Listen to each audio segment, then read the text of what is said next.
अच्छा, जब भी एनर्जी स्टोरेज की बात होती है तो सबसे पहले जहन में क्या आता है? जाहिर है, बैटरियां। लेकिन क्या हो अगर हमारे तवानाई के मुस्तकबिल का इन्हिसार इन चीजों पर हो जो बैटरियों से बिल्कुल ही मुख्तलिफ हैं। आज हम 3 ऐसी ही गैर मामूली टेक्नोलॉजीज का जायजा लेंगे जो हमारी तवानाई की दुनिया को हमेशा के लिए बदल सकती हैं। नहीं नहीं, ये कोई साइंस फिक्शन फिल्म का सीन नहीं है। ये एक ऐसी टेक्नोलॉजी का वादा है जिसमें तवानाई की दुनिया में इनकलाब लाने की पूरी सलाहियत मौजूद है। चलें अपनी पहली टेक्नोलॉजी फ्यूल सेल पर एक नज़र डालते हैं। तो बात करते हैं हाइड्रोजन के ख्वाब की। फ्यूल सेल को ना अक्सर क्लीन एनर्जी का सबसे बड़ा, सबसे आइडियल हल समझा जाता है। एक ऐसी दुनिया का तस्वर जहां तवानाई लामहदूद हो और माहौल पर इसका बिल्कुल कोई मनफी असर ना पड़े। तो ये काम कैसे करता है? देखें, सीधे सादे लफ्ज़ों में समझें तो ये एक ऐसी बैटरी है जिसे रिचार्ज करने की ज़रूरत ही नहीं पड़ती। जब तक इसे हाइड्रोजन मिलती रहेगी, ये बिजली बनाती रहेगी और इसका वाहिद नतीजा साफ सुथरा पानी।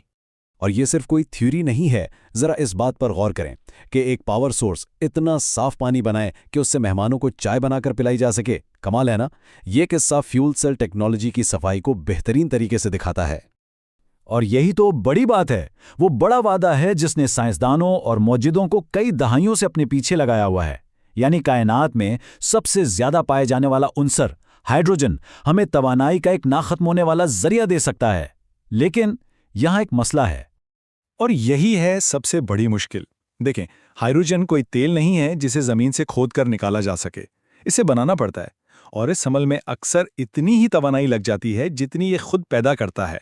इसी को हाइड्रोजन पैराडॉक्स कहते हैं। यानी ये तवानाई का जरिया नहीं, बल्कि तवानाई को एक जगह से दूसरी जगह पहुंचाने का एक जरिया है। फिर एक और मसला है, इसे स्टोर कैसे करें? हाइड्रोजन को महफूज रखने के लिए बहुत भारी हाई प्रेशर टैंकों की जरूरत होती है, और ये जगह भी बहुत घेरता है। यही वो अमली मसाइल हैं जिन्होंने हाइड्रोजन के ख्वाब को आज तक पूरी तरह हकीकत बनने नहीं दिया। तो हाइड्रोजन की इन मुश्किलात से निकलकर हम एक बिल्कुल ही अलग हल की तरफ आते हैं। ये एक ऐसी बैटरी है जो बेपनाह ताकत रखती है, लेकिन इसके अपने कुछ इंतहाई खास हालात हैं। 350 डिग्री सेल्सियस, जी हाँ, बिल्कुल सही पड़ा। ये वो दर्जा हरारत है जिस पर इस बैटरी को काम करने के लिए हर वक्त रहना पड़ता है, और यही इस टेक्नोलॉजी का सबसे मुनफरिद और चैलेंजिंग पहलू है। इसे ज़ेब्रा बैटरी भी कहते हैं। अब इसका बुनियादी उसूल बड़ा दिलचस्प है। इसका इलेक्ट्रोलाइट, जो सोडियम की नमकियात से बना है, ठोस हालत में बिजली नहीं गुजारता। इसे काम करने के लिए पिघलाना पड़ता है, और इसके लिए बहुत बहुत ज़्यादा गर्मी की ज़रूरत होती है। तो यहाँ पर एक बहुत बड़ा ट्रेड ऑफ है। ये बैटरी बहुत ताकतवर है और इसकी उम्र भी काफ़ी लंबी है, लेकिन इसकी कीमत ये है कि इसे गर्म रखने के लिए ये रोज़ाना अपनी ही तवानाई का तकरीबन 14% हिस्सा इस्तेमाल कर लेती है।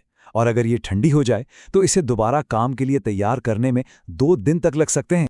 अब जाहिर है, इसी वजह से ये टेक्नोलॉजी हर किसी के लिए या हर जगह के लिए नहीं है। ये वहाँ बेहतरीन काम करती है जहाँ बैटरी का इस्तेमाल मुसलसल हो, जैसे ग्रिड स्टोरेज, इंडस्ट्रियल फोर्कलिफ्ट या टैक्सियाँ, जहाँ इसे गर्म रखने की तवानाई का खर्च समझ में आता है। तो अगर एक टेक्नोलॉजी को गैस चाहिए और दूसरी को शदीद गर्मी, तो हमारी तीसरी और आखिरी टेक्नोलॉजी चलती है माए यानी लिक्विड पर। और ये अपने मुनफरिद डिज़ाइन और बड़े पैमाने पर तवानाई ज़ख़ीरा करने की सलाहियत की वजह से सबसे अलग है। फ्लो बैटरी एक बहुत ही दिलचस्प चीज़ है। ये कोई आम बैटरी नहीं है जिसमें सब कुछ एक डब्बे में बंद हो। नहीं, यहाँ तवानाई लिक्विड की शक्ल में अलग अलग टैंकों में रखी जाती है। इसका काम करने का तरीका बहुत सीधा है। जब बिजली की ज़रूरत होती है तो 2 मुख्तलिफ मायात को टैंकों से एक मरकज़ी कोर में पंप किया जाता है। वहाँ उनके दरमियान आयनों का तबादला होता है और बिजली पैदा होती है। और यही फ्लो बैटरी की सबसे बड़ी, सबसे ज़बरदस्त बात है, इसकी स्केलेबिलिटी।